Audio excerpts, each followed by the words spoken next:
All right, hello everyone. Sorry about the short delay, but I think we're ready to get started now. Thank you for joining us all, and welcome to the third discussion that we've had in a series of discussions about COVID-19 and the various challenges that it brings to the writing communities. The Manauka board has initiated an entire series so that we could just focus on some of the challenges that we all have and some of the solutions that we can come together to solve them with. And my name's Ryan McDonald. For those of you who don't know me or haven't seen me in previous discussions, I'm the former Writing Center Coordinator at Sultan Qaboos University here in Oman and the current Manauka president. We have a slight change to the docket today. We hope Chris will be able to join us shortly, but in the meantime, we are joined by Amy Hodges, the former president of Manauka. Thank you for all your work. She's currently the assistant professor of English at the University of Texas at Arlington.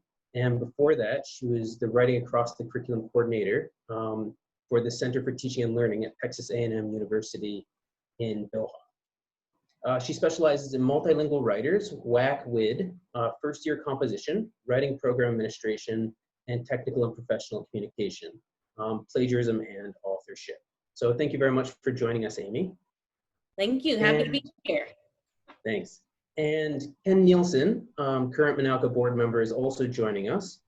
He's currently the associate director of the writing program at New York University in Abu Dhabi, and one of the fortunate people to have a fireplace behind him for the rest of us who are sweltering in 35-degree heat. And Ken was the assistant director for the Writing Across the Curriculum program at Queens College for a number of years before he had his current role in Abu Dhabi. So welcome, Ken.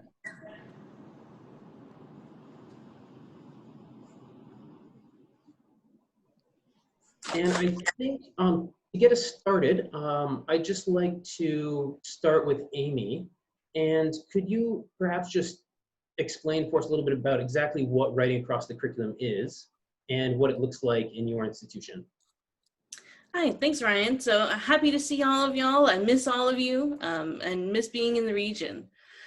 So one concrete example of what Writing Across the Curriculum is that it's the use of writing as a tool for teaching, but by faculty who are not English professors, right, or teaching an English or writing class. So it will be any sort of discipline. Maybe students are majoring in nursing, or they're majoring in engineering, or they're majoring even in Arabic studies, but that writing is a tool that those faculty use to help students learn their subject better and learn often how to write as a professional in that discipline, how to write as a professional engineer or professional nurse. So an example of how that happened at my institution is actually probably something that a lot of you may already be doing. If you are known as a teacher in the foundation program, or you're known as the English person, you often get faculty at meetings who are saying things like, I wish my students could do this, and they ask for your advice. Or maybe they don't ask for your advice, but you offer it anyway. That consulting with faculty members from across the disciplines on how to use writing better as a tool for their teaching practice is a Writing Across the Curriculum work. So if you're doing that already in your center, if faculty are coming to you and asking you questions about how to help their students improve their writing, you're already doing some consultations about WAC.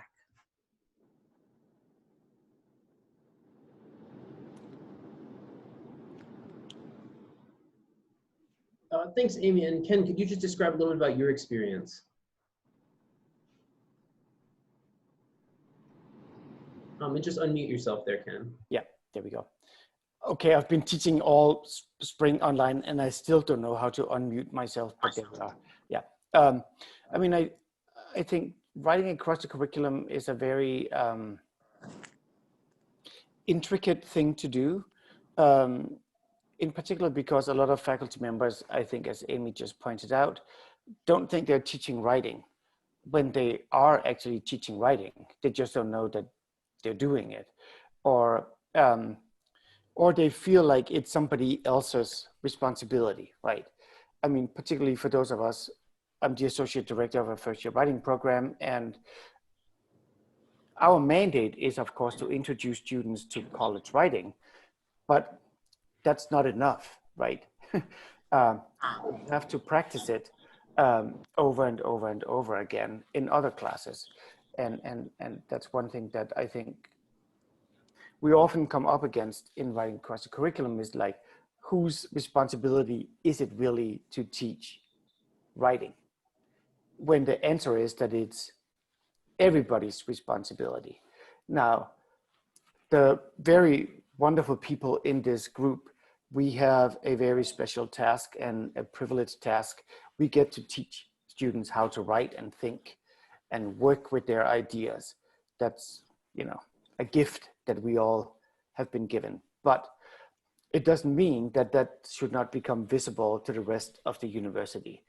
And I think, particularly in sort of questions of writing across the curriculum, is how do we make that work visible to the rest of the university?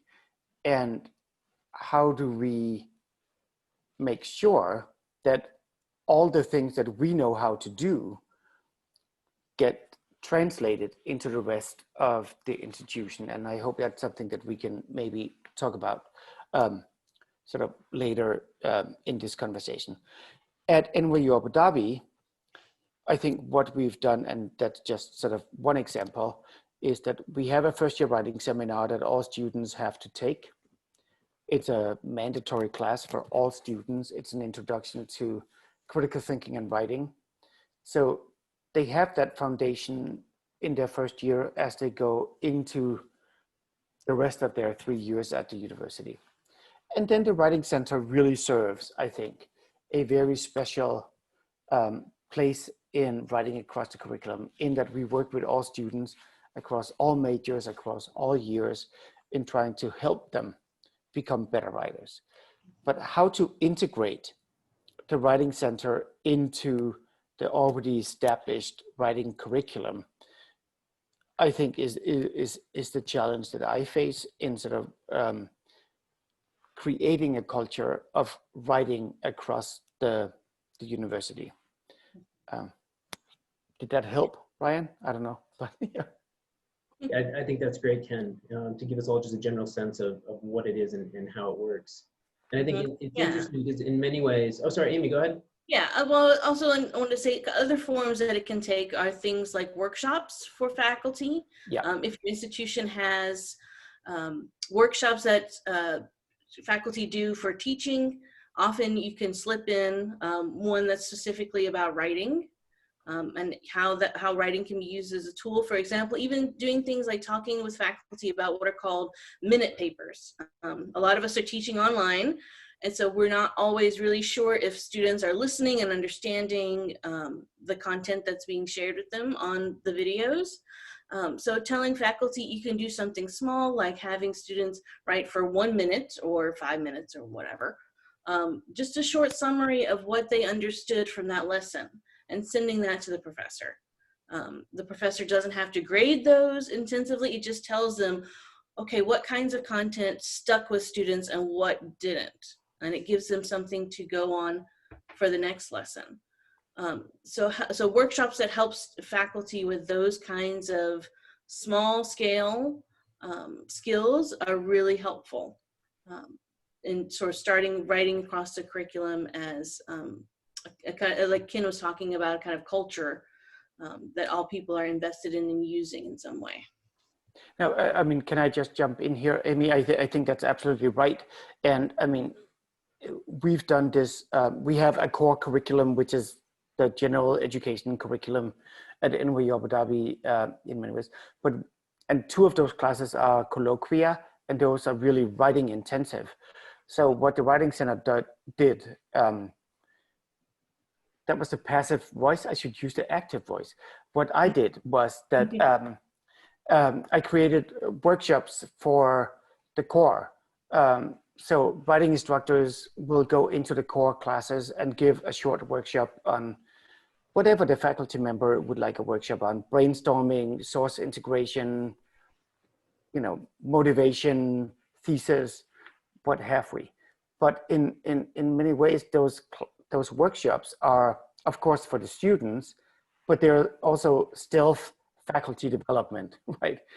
Because the hope is that if we've done this workshop 3 times, that faculty member would be able to do that themselves. And also just for that faculty member to get a better sense of how they actually use writing in their teaching, not just as a measurable product at the end, but as something that the students use as a way of their learning, right? So. Yeah, and I think so often, particularly in academia, there's this notion of people staying in their own lanes. It's very compartmentalized from different departments, and each person brings a particular expertise. And considering that WAC is somewhat of an American concept, where I'd imagine both of you have had experience in it, it's probably stronger than it is in maybe the global academic communities. Can either of you speak a little bit to ways in which general faculty can, or rather writing centers and writing instructors can approach WAC in a way that they lend themselves to be allies and actual partners rather than somebody just trying to dictate a particular prescriptive style? Sure. So one of my mantras that I repeat to myself, even so, because sometimes some faculty members challenge me, both as people and as teachers, and I repeat to myself, my colleagues are good people who care about students. And that's the common thing we all have. Now, how we go about that is probably quite different, and we have to allow for that. So one of the things I think about when I'm working with faculty is also that small incremental changes are more likely to stick. When we're working with a student in a one-on-one in a writing center setting, we're often trying to kind of work with larger concepts, right? Like how to write an essay, how to write a particular kind of sentence. We're trying to make larger changes in a short amount of time. But with faculty, I think the thing that works best is taking what's the long-term view. If I help this faculty member do one small thing in one small lesson, that's something that will stick with that faculty member. And over a 10, 15, 20, 30-year career, they make a trajectory that enables them to become a better teacher. And so working with them on small changes, often even thinking a little bit about what not to do. Let me tell you a little example of how kind of my program started and how it became more visible, is that I noticed what Ken was talking about with the writing was not integrated across the curriculum. It was happening, but students weren't having a clear trajectory from this to this. So like in the first year writing class, we were teaching certain kinds of things, but then there was another teacher who was having the first semester students write a really complicated technical report and was complaining because of course students weren't able to do it. And as people often in foundation English programs, who often have also a knowledge of what high school writing is like for students, we have, I think, a more accurate picture of what students are capable of early in their career. And so just even letting that faculty member know, hey, here's what we're doing in the first year, here's what they're doing in high school. Maybe they're not quite ready for that particular assignment yet. Is there a way that we could meet those objectives you want to reach? But maybe let's start with the concept of scaffolding with faculty. Not a lot of faculty are used to doing that in writing. They're used to assigning something and it comes back in and it's ready. But especially with those first and second year students, being able to work up to something, you reach those objectives at the end. And so I talk with them about, look, the students did it. They met that objective. They just need a couple of steps before that in order to work up to the thing that you want to work them up to. So having us even just sharing our knowledge about what happens in foundation courses, what students know how to do, what they don't know how to do, because faculty don't know what's going on in these courses often. The other thing that made me start a kind of visible program and building those allies was that I noticed that students weren't transferring their writing knowledge from class to class.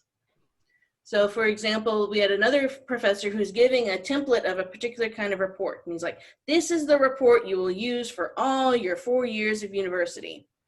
Students take the course, another course the next semester, and that professor says, here's the template, it's totally different. Here's the template for this report. And so when that happens with students, what they learn is that I have to reinvent my writing knowledge for each and every professor. Right? I don't have to remember that thing that was last semester because that was for that professor. Now I have to learn how to do it for this professor.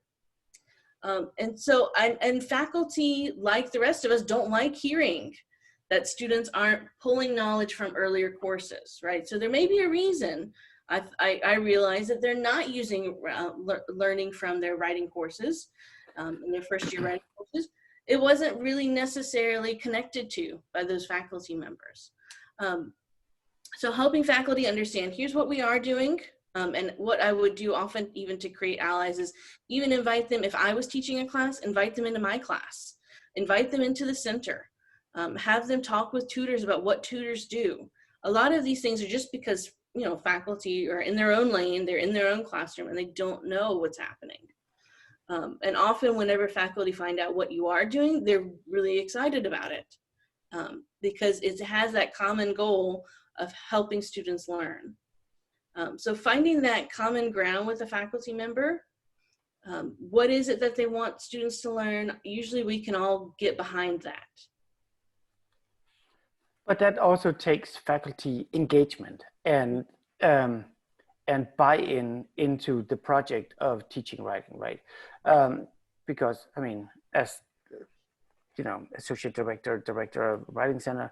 I mean, you know, so often I think other faculty members think, oh, they learned that in their first year, right? And this is where the whack with conversation comes in. I'm like, I am not teaching them to write as an engineer. I'm not teaching them to write as a social scientist. I mean, how would I know? I'm a theater historian with a concentration in gender studies. I mean, I have zero clue how they write in that field. That's not my job, right? So I think whack with so often comes back to the question of like, whose responsibility is it to teach them this? And how do we as universities create ecosystems that allow them to thrive as writers throughout their 4 years? And I think Mary Queen is on here. I think I saw Mary on here, but sort of that question of how do we foster that, right? And part of that, and that's a tangential comment that maybe we should have another conversation about, but it's also how about our field is disenfranchised within academia, right? I mean, we do the hard labor of teaching these students how to think and write, but we are not appreciated as a field, typically, within the university, right? So students may see this as a service class. I think some of our colleagues see it as a service class, when it's actually not. It spreads, it's, you know, like, what is that like? Oh, I'm in Denmark, so I'm speaking Danish in my head, but, you know, like what is the, like, gobbles, right? They spread the tentacles, yes. Mm-hmm. Yes. Yeah, like an octopus. Into everywhere, right? And that's what we do. That's writing across the curriculum, right? But how to do that in a way that's visible, I think is so important. But maybe we're talking too much. I don't know. Ryan, sorry. No, that's great. Thank you very much, Ken. I wanted to just welcome Chris to the discussion because I see that he's with us now. And I'm sure people know all about Chris already, but Dr. Chris Anson is a distinguished university professor at North Carolina State University, where he's also the director of the campus writing and speaking program. And as a distinguished scholar in his field, his expertise in writing across the curriculum, including a major devotion to faculty development, writing to learn, response to writing, writing assessment, and the acquisition of literacy, as well as the preparation of writing teachers. So thank you very much for joining us, Chris, and we apologize about the the joining late. No, my Welcome. pleasure. Thank you, Ryan. Yeah, we went around and around about the time zones, and I had 9 o'clock all along, and it was actually 8. So I thought it was 7 hours, like Doha time, but it's 8 hours off. So I never actually got the link, so I used Ryan's, but I'm in, so I'm happy to be here. I wanted to pick up on something that Ken was saying. You know, it seems to me that there are these two models of writing across the curriculum. There's the one in which there's a centralized something that is taught by writing experts, a sort of Wackwood model of writing that is a service effort for the rest of the university. And that places those teachers in the challenging position of, as Ken said, trying to know about the way that discourse works in multiple fields, which we can't. I mean, none of us. There's too much to know, and there are too many genres and too many specificities about how to work in those fields. And then there's a sort of distributed model that I think Amy was talking about, which tries to work with faculty. We call them academic staff in some parts of the world, individually or collectively, so that they take the responsibility to help students to learn the forms of discourse in their fields.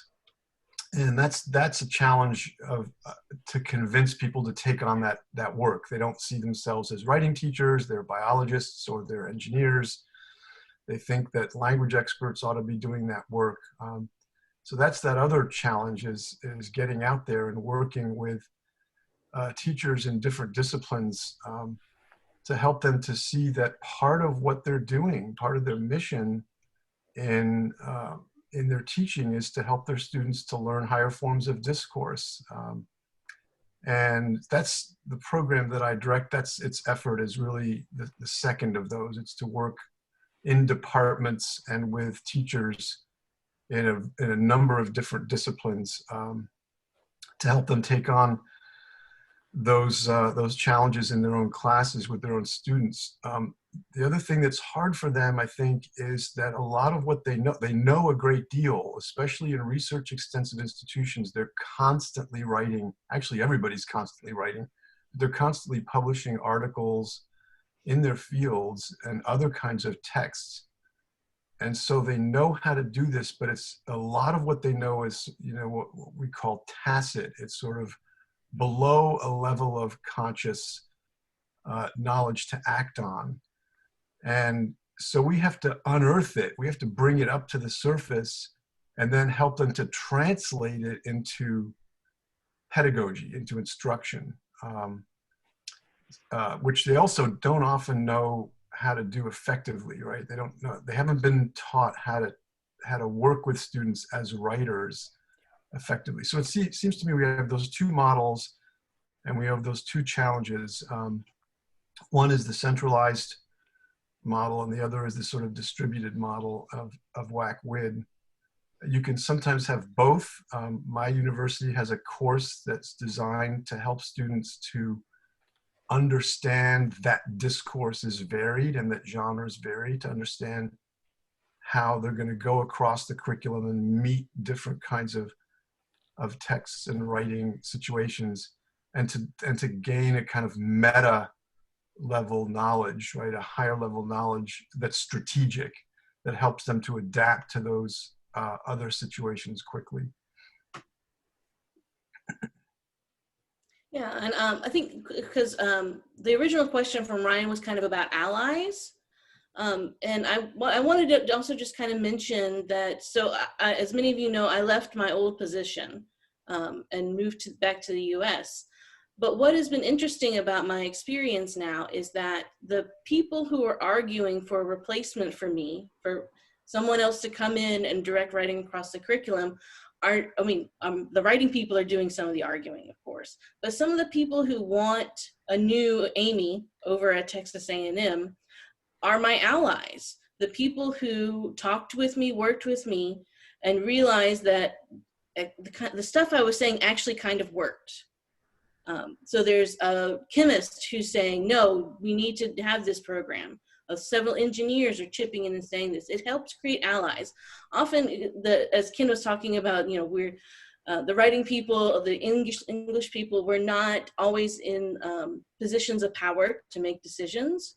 So if you, as a writing center, you have an ally in the room whenever they're making decisions about budgets, whenever they're making decisions about personnel. If you have someone in the room who can say, oh, wait, no, I talked to the writing center and they do this kind of thing, right? That having those people be your voice and your ally during times where it's really not about writing, it's about survival sometimes. I think especially in times of budget cuts, which many of us may be facing. Having those people who have experienced what you do and seen that it's a value, not just to students, but to faculty as well. I think that puts you in a position to do arguing for more resources if you need them. Yeah, no, if I can jump in, I think, I mean, what we did here at NYUW is, I mean, we moved a first-year writing curriculum through the faculty council, and the council voted on it. So the faculty has agreed that this is the writing curriculum, which means, of course, that the institution can't just change it overnight, right? I mean, there would have to be another vote. There would have to be all kinds of things going on with that. And at the same time, I've tried to cultivate a lot of relationships with student life and with the dean of students and with student support to sort of make them think that, as it is, right? I mean, I think that's what we're all talking about, that these things are connected. You can't take the curriculum out of writing support or the writing support out of the curriculum. They actually get, at least in my understanding of what we're trying to do here, they're connected. And I feel the more I can get faculty on board with what the Writing Center is doing, the more students we'll see and the more students we will help. Yeah, and I think it goes back to what Chris and Amy were both saying about this kind of tacit underlying knowledge that people have about either students or teachers about maybe what the expectations should be for a particular course or a particular discipline, but they don't often think about the continuity that exists between those things, and that everything doesn't happen as a discrete skill in education, that so much of it, like you're saying, Ken, is interconnected. I think the challenge is trying to convince everyone that as a group, as a cohesive group working together through writing across the curriculum, we're just acknowledging something that they're doing constantly, but we're trying to make it happen in a more provocative or just direct way, and acknowledging it and trying to work together to make it better. Yeah, I would also say that everyone is a goal to shoot for, but also if faculty aren't on board with this message, right, if they don't ascribe to my mantra of my colleagues are good people who care about students, then don't work with them. Yeah. Find the people who are on board with this vision, or at least a little bit closer to this vision to start out with, because there are some people where, 30 years down the road, something may tick in their brain and say, okay, yes, writing is important. But if I wait around for that person who 30 years down the road is going to figure this out, I'm not going to get anywhere. It's going to be really frustrating for me. So everyone is a long-term goal. I think even starting out with just a select group, one person in each college that you think could be a good person to maybe even come in and talk to tutors about what does writing look like in the pharmacy college. Having them come in and do that thing, start small. I think Mary Queen has in the chat here another strategy, which is really helpful, asking faculty to come in and hold their office hours in the Writing Center. Even just, that kind of absorption method, right? They're in there, they're in the space, and they can see what's happening. Tutors can see what's happening with that faculty member. I think that can be really helpful as well. That's a great way to help faculty develop an understanding of the challenges students face as writers, especially if they're working with students who are coming in from other disciplines, right? They're working with them on the writing. So it's a great kind of faculty development effort. I wanted to come back to this relationship between writing centers, student-facing writing centers, and WAC-WID, it's an interesting and delicate relationship, because if you push the writing centers too much within a program, within the context of a university, then there's a sense in which the faculty can say, well, that's where I send my students Yes. to get extra help or to learn how to write effectively. And I don't really have to shoulder much of a responsibility other than to know that it's there. It's sort of like, you know, when I think about information literacy, you know, I can say, I'm going to send my students to the librarians, and they're going to do all the work of helping them to understand how to search for materials and how to separate out legitimate kinds of sources from those that are no good, and so on. But I also have a responsibility for information literacy. I also have a responsibility to teach my students how to navigate, you know, the resources of my discipline. Librarians know a lot, and they know a lot about a lot of disciplines, but I may know a little bit more about how to find certain things in my own field. So the same is true, it seems to me, for writing. And so we're working directly with teachers to help them design a really good assignment. Writing center tutors often find that one of their struggles is to help a student unpack a badly designed writing assignment that's coming from a course. And so that relationship's important. It's crucial to have both, but too much institutional emphasis on the writing center can then give the message to the faculty that you don't have to do anything. It's taken care of by someone else.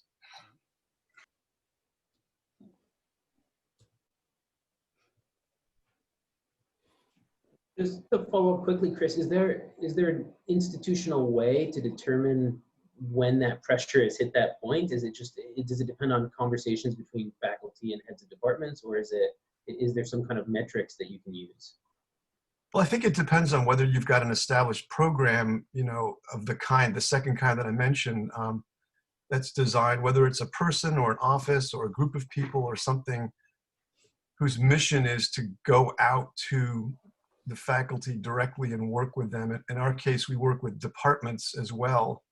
So departments get on board, they design outcomes for their students as majors, and then we try to work with them to develop plans for faculty development and for assessment to see how well they're reaching those outcomes.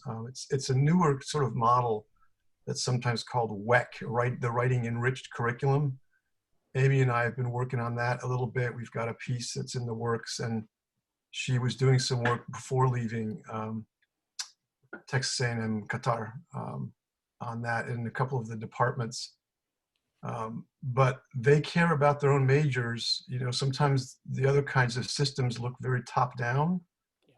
You must do this, but when it comes from the bottom up, when it comes from the department itself, they often have more buy-in. And that's so, but then you also need the writing center as the student-facing support center alongside that. So it seems to me both those things are indispensable, both those kinds of efforts.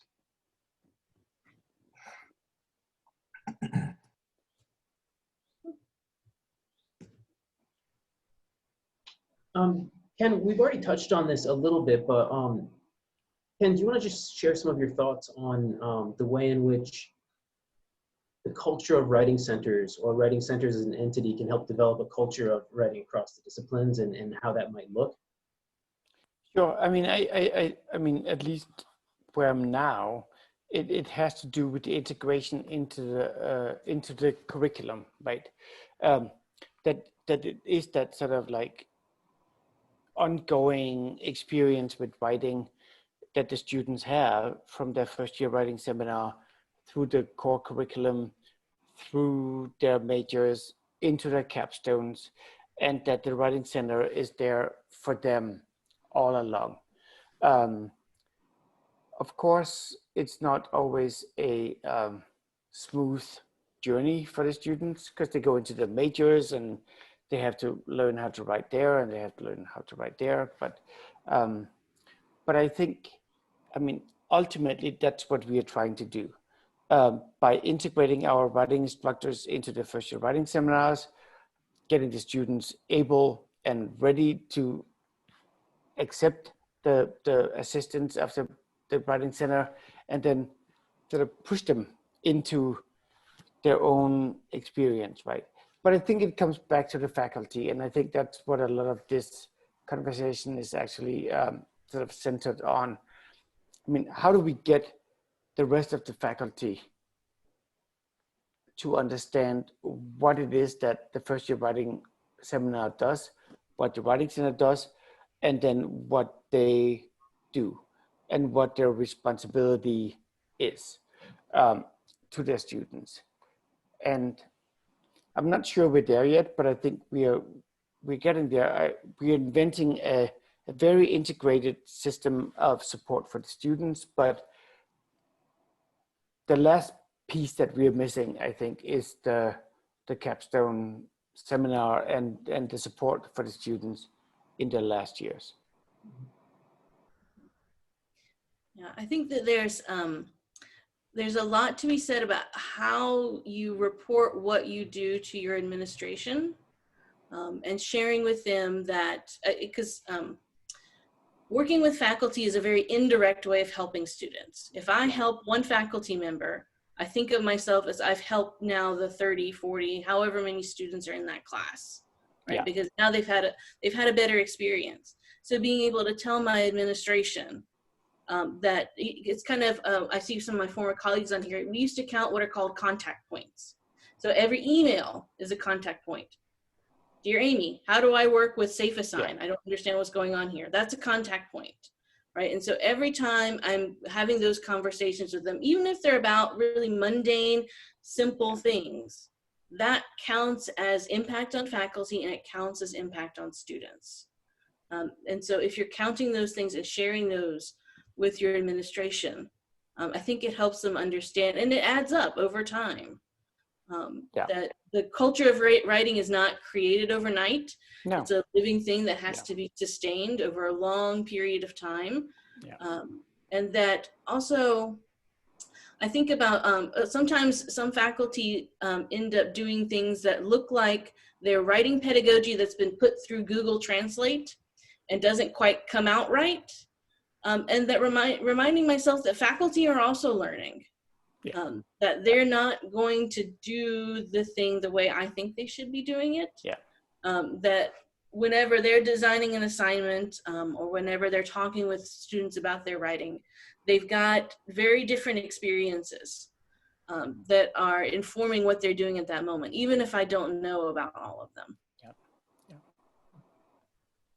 Yeah, I think something that the writing centers are uniquely good at is reinforcing that idea of transfer of skills. So at the beginning of a session or end of a session, we say, well, what assignment have you worked on previously that could help you with this? Or at the end of a session, what are your upcoming assignments where these types of things can be applied there? And I know from personal experience that if I were never to have been in a writing center or worked in a writing center, I wouldn't have taken that skill set into the classroom, where now I'm constantly thinking about what have they learned in prior semesters, and what will they need to use, and then how often do they need to be just directly told, this is a skill that will help you here, here, and here, and just keep hammering that into them so that they feel that there's value in it, and it moves it from that kind of tacit knowledge to actively applied knowledge. Mm-hmm. Yeah, I don't think we can underestimate how little faculty are talking to each other about the assignments in their courses. That often, even if you're just starting a conversation between two faculty members in the same department that teach sequential courses, having that kind of, again, that kind of small impact on a department can be really helpful. Yeah.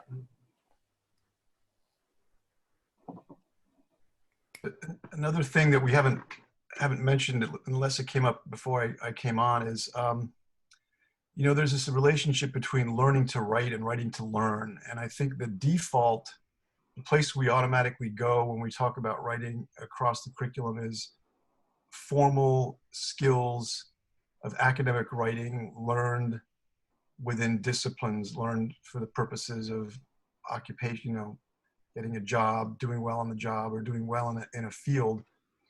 And there's a strong parallel movement that sees writing as a really excellent medium for learning the material of the courses. And I just love Writing to Learn because when we're working with faculty, what they care most about is going to be whether their students are learning the principles of soil science or micro or macroeconomics or engineering or whatever.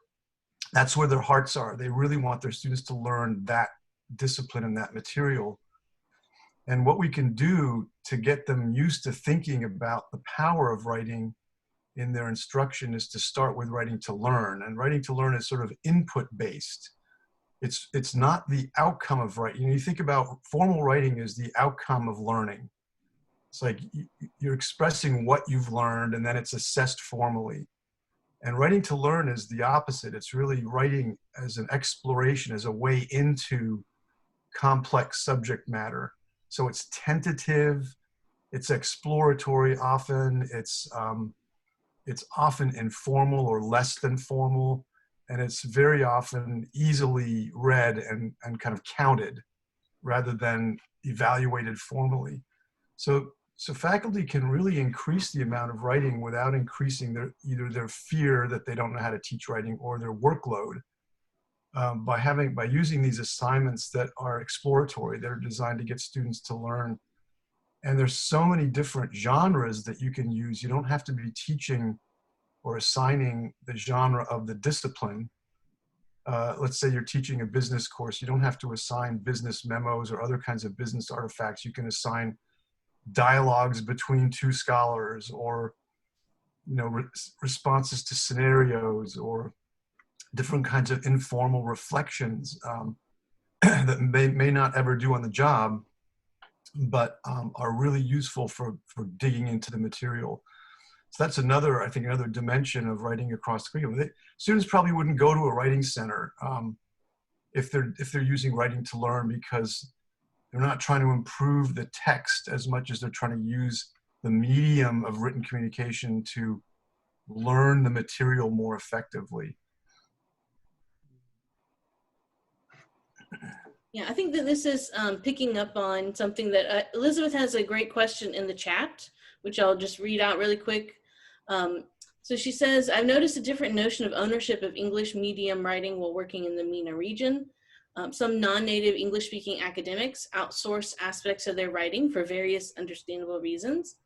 And I think this attitude towards writing is passed on to students, and it can be detrimental to their development as writers and conceptions of self-efficacy. And she'd like to hear thoughts from this on the panel. And I think that one of the answers, Lizzie, is this kind of helping faculty understand this notion of writing that Chris is talking about, the Writing to Learn. Sometimes I would even kind of make a little bit of fun of it and say, I absolve you faculty members of having to grade every single comma, right? Faculty think that if they get an assignment, they have to sit there and mark all the grammatical errors for students and turn that back into them, and that's feedback. But instead helping them understand, listen, if your point was to try and teach them how to write particular sentences, that was kind of the point of my first year writing class, so don't worry about that. You don't have to do that.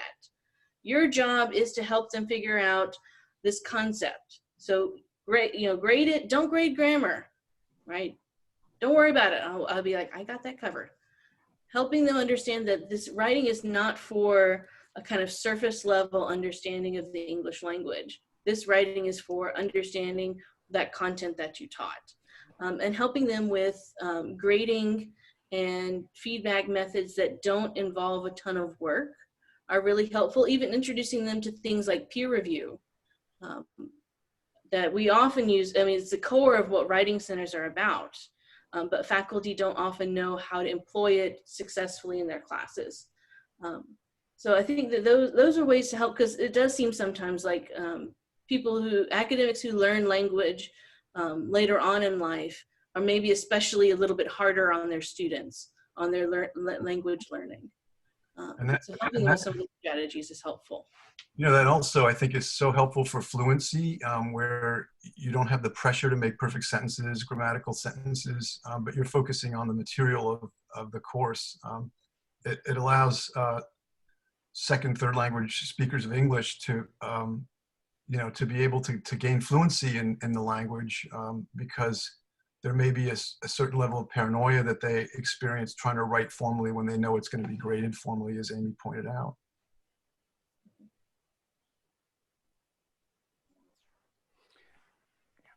I mean, I agree with that. I guess I hesitate to be sort of like read today and write tomorrow, right? I don't think that works, but I think having them work through whatever difficult materials they're working with is essential. But also, as I tell my writing instructors and my faculty, the content is not there for them to master in a writing class. I mean, they need to know what they're talking about, but I'm not there to teach them Foucault's history of sexuality.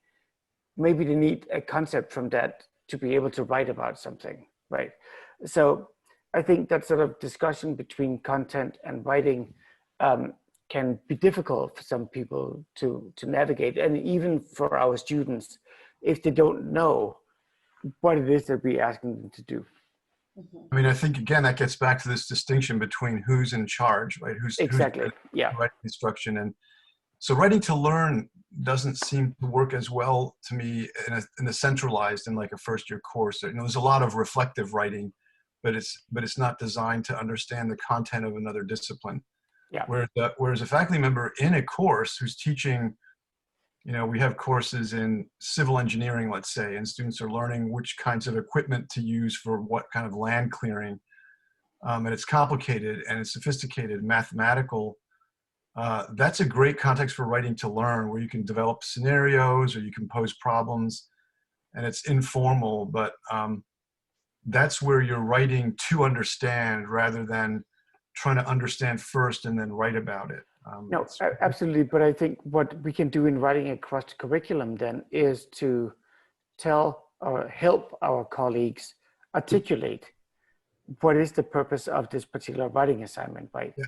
That it's not necessarily to produce beautiful prose, but you actually meant to write to understand this concept, right?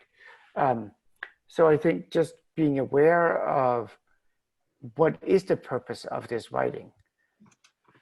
Yeah, I think sometimes faculty mistake rigor in writing for length. That they sometimes think, well, you know, I really want my students to learn this really complicated mathematical concept, so I want them to write, you know, this 20-page report. That's the only way they're ever going to be able to explain everything thoroughly.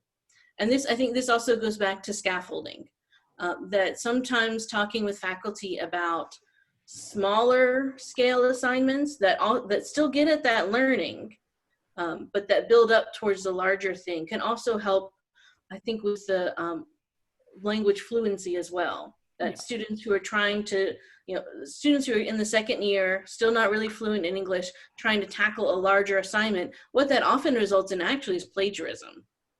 And I think usually faculty know that that's been happening.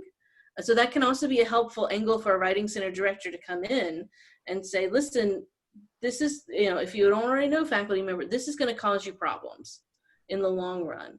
So finding something that's going to work and encourage students to get that content knowledge out of it, but at a smaller scale, I think that can also work. You know, you're absolutely right, Amy. I think sometimes length is the sort of clouding factor here, that assumption. And, you know, I've seen faculty use assignments like they have their students read a complicated peer-reviewed journal article, and they have to provide the essence of the article in the form of a tweet. And that, you know, that's really short and it's really hard. You've got to know that article so thoroughly in order to write the tweet effectively, but it's just a few, you know, what is it, 254 characters or whatever. Yeah. So sometimes shorter can be better if it's designed effectively. And you want to ask yourself, what's the cognitive load? What do you have to do mentally in order to do this task? And sometimes writing a 10-page paper and putting a lot of fluff in there is not cognitively very challenging, right? But a tweet might be. Yeah.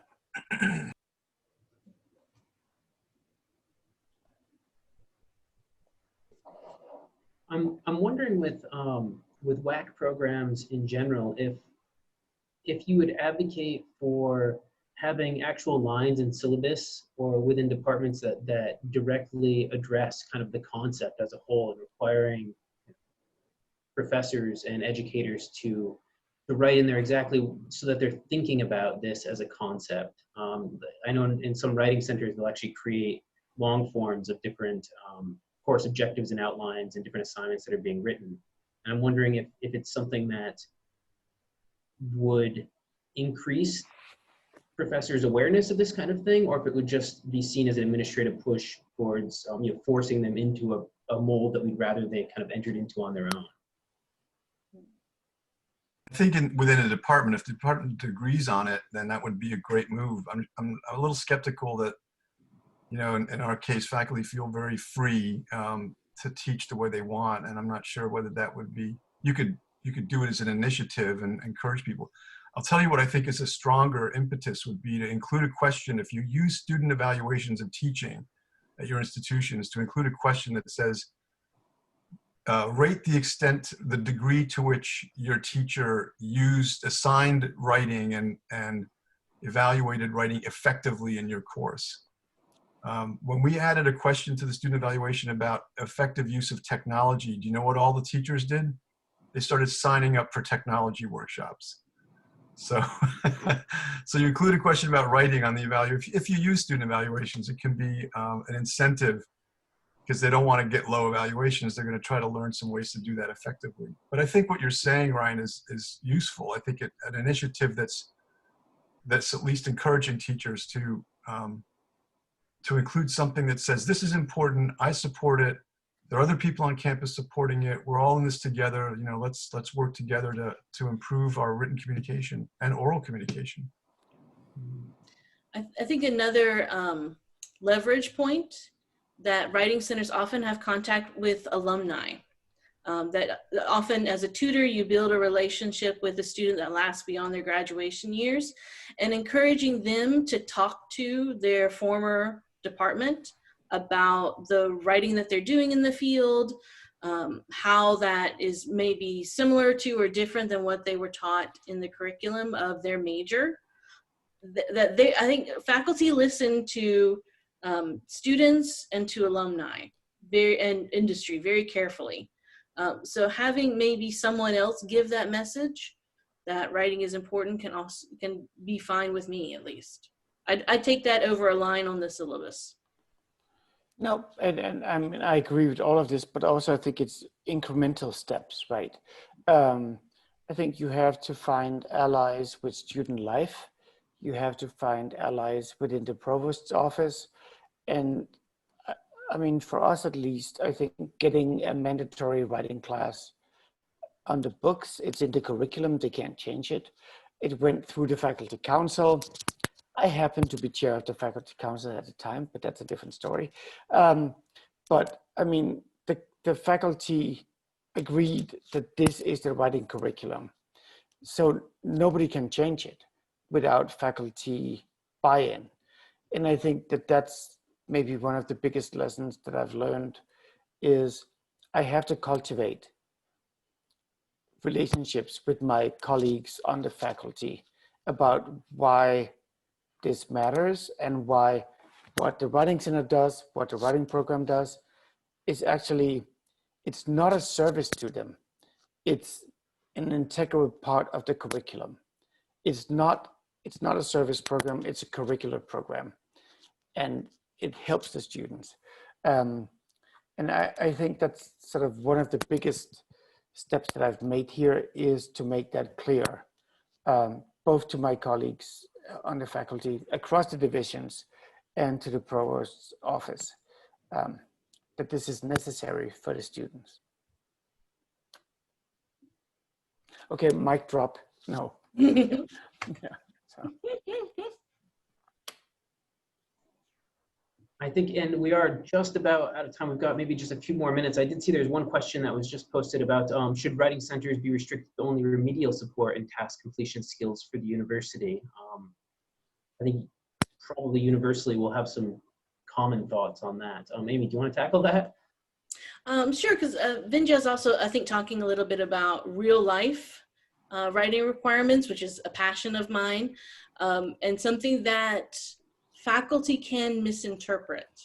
That my observation is that a lot of faculty try to create little academic versions of themselves and their students.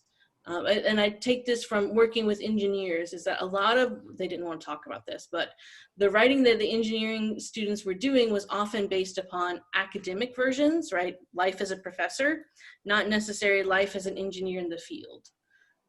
So I never said that to the engineering faculty because they would have run me out of town. But I think faculty are often already thinking about this in some form or format, right? And the question is, to what extent is that true of their life outside of university? And to what extent can any university actually teach you the genres and the forms that come with life after university? I want to go back a little bit to something Chris was talking about with his course that talks about adaptation. That those are, I think, skills that writing centers know how to teach, right? Being able to write for many different classes at once, that faculty can be encouraged to use that kind of language. Here's a kind of mindset that you can take with you into the course, and to kind of say, listen, I would always talk to my technical writing students, like, I can't teach you everything you're going to need to know in the next 15 years in terms of writing and communication. It's just impossible. But what I can teach you is the kind of rhetorical skill set, the kind of mental work that goes behind figuring out what to do in any given situation. I think just a little bit further to the question of should they be restricted to remedial support and task completion. I think we're seeing an expansion of writing center work into many areas. We've seen a lot of expansion into graduate student support. We're seeing now lots of write-in opportunities for students working on theses and dissertations to come and work together. And we're seeing the expansion of writing centers into faculty support. Faculty themselves, I get many, many emails every year saying, can you help me? I'm writing an article for a journal, and we say, well, that's not really part of our mission. We're working with students. But I think there's a real need and a real desire out there. And writing centers, if they're funded well and staffed well, can do much more than just working one-to-one with students on, academic writing tasks. There are a lot of other opportunities for expansion, it seems to me. No, I mean, I completely agree with you, Chris, and with Amy. I think there are so many avenues for expansion here. And on this question of remediation, I think we've all worked for years to say, no, writing centers are not remedial places, they're places of success, and they are. But we also have students here who need remediation. So we've developed programs that can do that, like the Writing Partners program, the Summer Scholars program, that sits sort of with the Writing Center, but also outside the Writing Center, right? That take care of those needs because that's where the students are. And I think that that's really important. I don't want the Writing Center to be a remedial space by definition, but we also cannot say we don't do remediation, because then, like, what about all the students who actually need that, right? So at least that's my thinking. And then, Chris, to your point, I think we need to broaden out our definition of what we do, particularly as our institutions grow and the need is there. But of course, as always, where's the money, right? I mean, somebody's going to fund this. I was going to say an expletive, but I'm not going to. But somebody's going to fund it, right? So. And I don't want to cut anybody off, but I do just want to make a quick announcement and start to wrap things up because we're just about at the end of our time here. I know there's going to be a quick poll for all of the participants, and if you would just take a minute to fill it out, it's only a couple of questions. It should show up on your screen in just a moment. We'd really appreciate that. And we wanted to thank everyone who was able to join us today. And we hope that you found the conversation interesting and valuable. A couple of quick things. We do have on our website, manauka.org. I've written it in the chat box for you to have a look. If you haven't been there, you don't know what the organization is all about, we'd encourage you to go and take a look. and sign up for our mailing list. You can hear about future discussions, and you'll also see some more information about how to become a member. We'll also be compiling a short list of 3 to 5 articles on the topic of today, and we'll be sharing those with you as well. They'll be accessible, interesting, reasonably short articles that can give you some more context about the topic. And while we're doing that, I'll go ahead and let Amy or Chris or Ken continue on. I just wanted to finish that thought. No, I just want to say thank you. I feel honored to be among such distinguished people. So thank you for having me. Really been a great pleasure. Sorry for coming in a little late. No, and I guess anybody who's in the discussion and wants to talk further with us, I'm pretty sure that Yes. please feel free. We're happy to talk about writing across the curriculum program, starting one up, sustaining one.